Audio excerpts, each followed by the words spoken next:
Hola a todos, ¿cómo estáis? Bueno, hoy vamos a hablar de óptica geométrica. No sé si os suena mucho o poco. Vamos a ver diferentes conceptos, las cosas más básicas, y vamos a hablar un poco también de qué se necesita conocer de cara a los exámenes, sobre todo el examen de EBAU. Y bueno, aquí tenemos un pequeño índice en el que, bueno, esto lo iremos poco a poco mirando cada uno de estos puntos. Empezaremos con lo que es la idea básica de la óptica y acabaremos construyendo imágenes y por último hablaremos sobre el ojo humano. Entonces, bueno, para empezar, os quiero dar una definición de la óptica. La óptica es la parte de la física cuyo contenido engloba la generación, la propagación y la detección de la luz, ¿vale? Estas tres cosas. ¿Os acordáis que la luz la podíamos ver como una onda o como una partícula? Y en la óptica electromagnética, que es una parte de la óptica que aquí no vamos a dar, se considera la luz como una onda y se mira cómo son las interacciones de la luz con los medios, por ejemplo. En la óptica geométrica vamos a considerar que la luz describe un conjunto de trayectorias curvilíneas, que son los rayos, es decir, aquí se ve más bien que la luz es una partícula que se mueve en unas direcciones y se mueven formando unos rayos, y estas obedecen a determinadas leyes geométricas. Esta descripción es realmente útil cuando queremos estudiar la formación de imágenes. Yo, mucha de la información que os voy a dar aquí la he sacado de este libro. Es un libro que escribieron unos profesores míos de la universidad, Pedro Mejías y Rosario. Pedro falleció, pero es un libro muy completo, es de óptica geométrica, y los que estéis realmente interesados por este tema y queréis profundizar un poquito más, pues os recomiendo que lo compréis. Es un libro muy bueno. Y bueno, vamos a empezar a lo que a nosotros nos interesa, que es la óptica geométrica para vuestro curso. Para poder tratar la óptica geométrica tenemos que tener claras unas ideas, ¿vale? Y vamos a hacer unas aproximaciones y vamos a tener unos conceptos que se van a tener que cumplir. Vamos a suponer que la luz se propaga siempre en línea recta, ¿vale?, en forma de rayos, y los medios son homogéneos e isótropos, es decir, las propiedades de los medios no varían, son homogéneas, ni tampoco cambian en función de las direcciones, es decir, son isótropos, ¿vale? En la realidad esto no va a suceder siempre, pero nosotros, para entender cómo se propaga la luz y cómo se hacen las imágenes, vamos a suponer estos conceptos, ¿de acuerdo? También suponemos que el camino óptico de los rayos es reversible y el cruce de los rayos no afecta a la trayectoria. Es decir, nosotros vamos a mirar siempre que la luz viene de izquierda a derecha, pero si la mirásemos en sentido contrario haría el mismo recorrido. Digo que miramos siempre la luz, suponemos que viene de izquierda a derecha, por un convenio de signos que veremos más adelante, pero no porque la luz vaya a cambiar en algo. Las trayectorias no cambian, incluso cuando los rayos se cruzan tampoco se van a ver influenciados. También decimos que cumple las leyes de la ley de Snell, que ahora la recordaremos, supongo que os acordáis más o menos porque esto se ha visto en cursos anteriores. Y también decimos que los rayos de luz procedentes de un mismo punto llegan a la superficie de otro medio y sufren reflexiones y o refracciones. ¿De acuerdo? Vamos a ver qué era la ley de Snell. Supongo que os acordáis.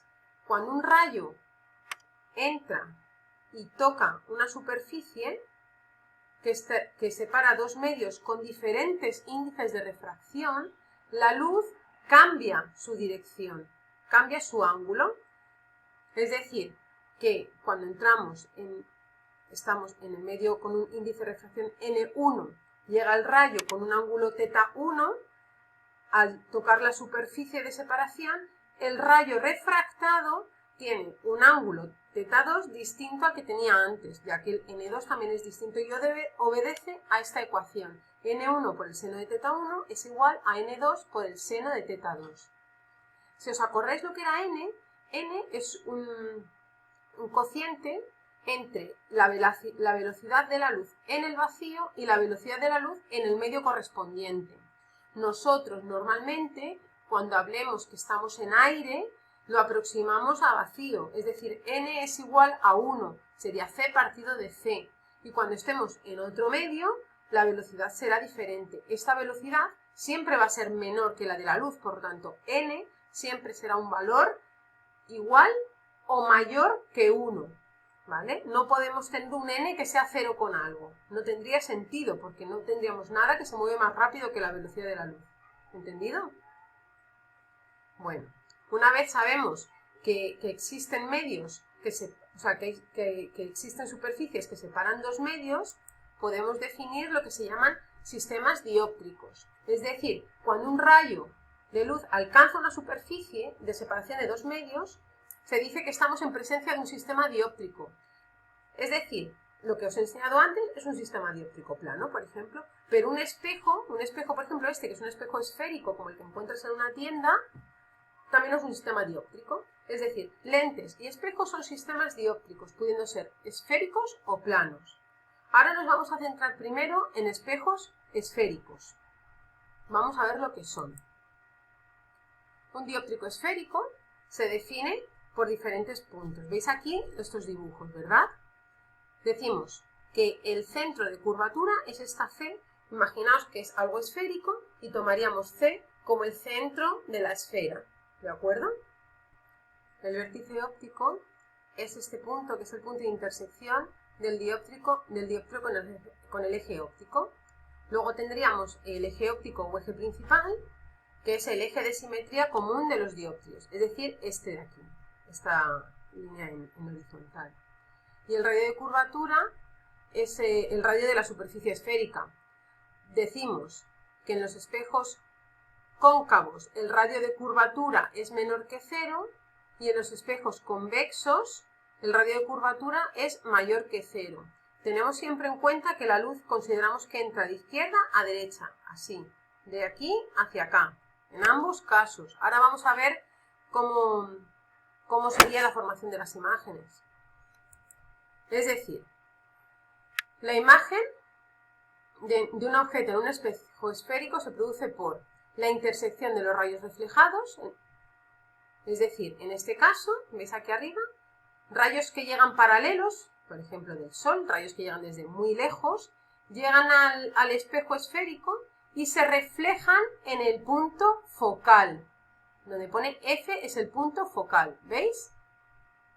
Si en cambio estamos en un espejo cóncavo, es decir, tiene esta otra forma y los rayos entran por aquí, también van a ir los rayos hacia el foco, pero claro, se reflejan, es decir, lo que llega al foco no son los rayos en sí, sino las prolongaciones. Y a eso se le llama imagen virtual. Es la intersección de sus prolongaciones, imagen virtual. Y cuando es la intersección de los rayos en sí mismo, como aquí, se llama imagen real. Esto va a suceder tanto en espejos como en lentes, ¿de acuerdo? Vamos a ver cómo se formaría una imagen en uno de estos espejos. Trazado de rayos en un espejo cóncavo. Imaginaos, aquí está este objeto.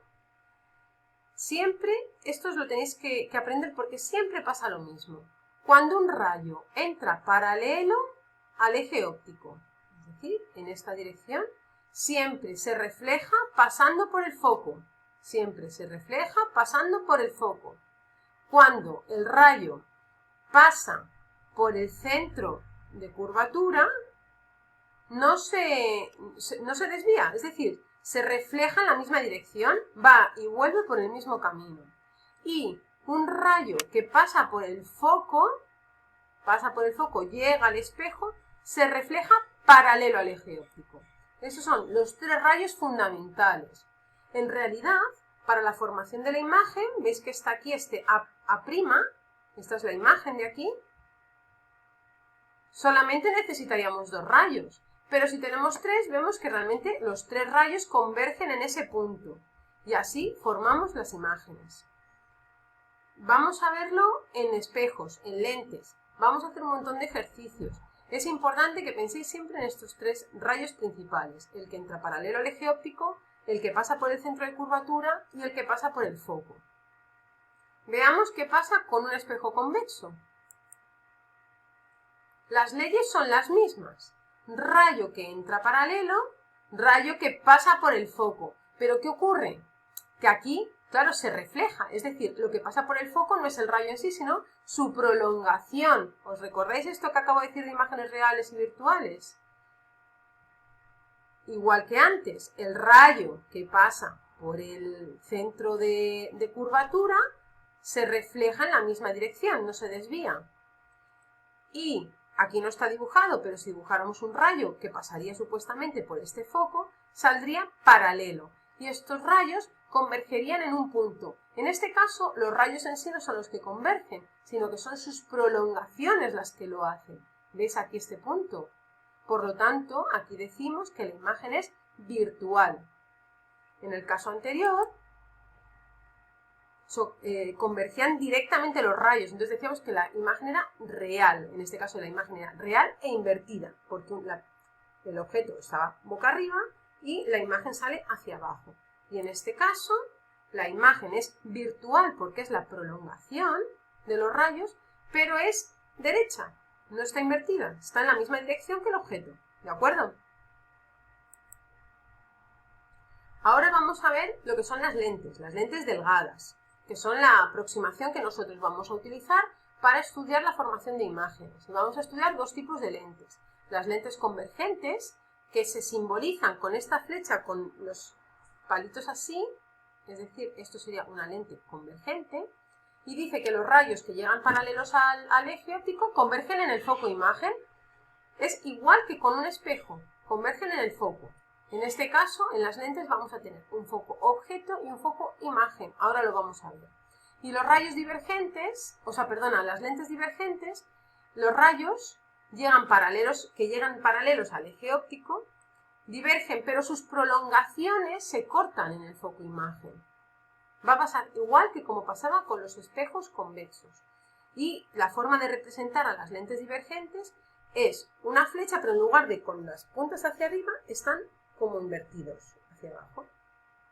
¿Vale? Eso es una cosa estándar que se hace así siempre. Siempre se representan así las lentes convergentes y así las divergentes.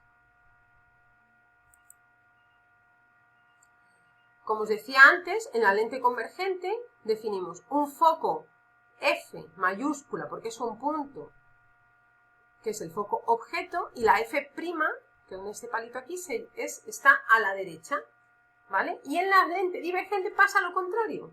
Tenemos la F objeto, la F sin el prima, a la derecha y la F', el foco imagen, a la izquierda.